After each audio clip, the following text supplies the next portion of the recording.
Sir, let us first ask the question as to who is the consumer.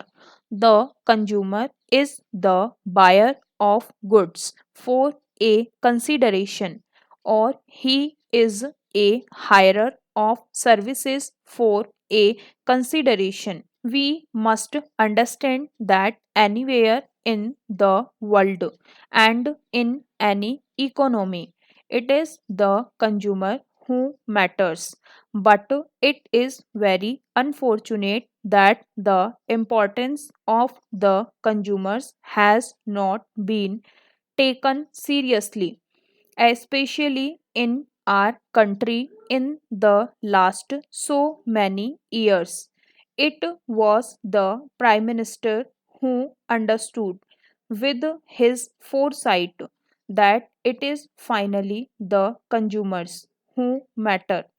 It was for this reason that in 1996 he brought forward this bill for consumers' protection.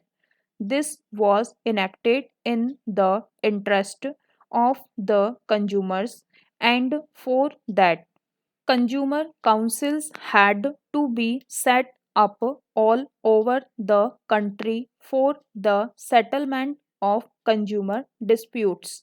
But what had happened? In the first 2 years, 40 districts were covered out of 455.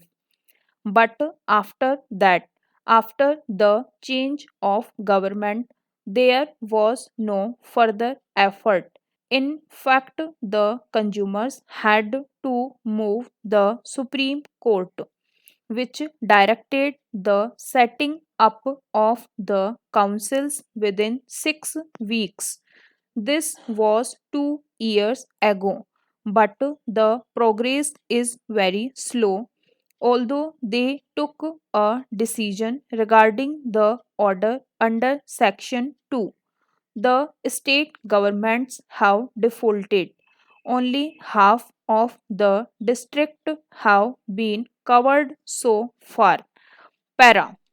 What I would like to stress is it is not just a question of enacting a law, it is a question of implementing that law. Are our officers, are our manufacturers inspired enough to accept this kind of thing? Are they inspired enough to look to the interest of the consumers? It is for this reason we have to see to the protection of the interest of the consumers. How do we save our consumers from adulteration? How do we save our consumers from monopolist? Of course, there is red tapism in the government, which also comes in the way. How do we save our consumers from red tapism? Para. Now, when we talk about consumer councils, I think many members of parliament do not even know that there are these consumer councils. The progress is so cumbersome that it is not really worthwhile to go to the consumer councils. The harassment is so much that the consumer reconciles of the fact that it is better to keep quiet.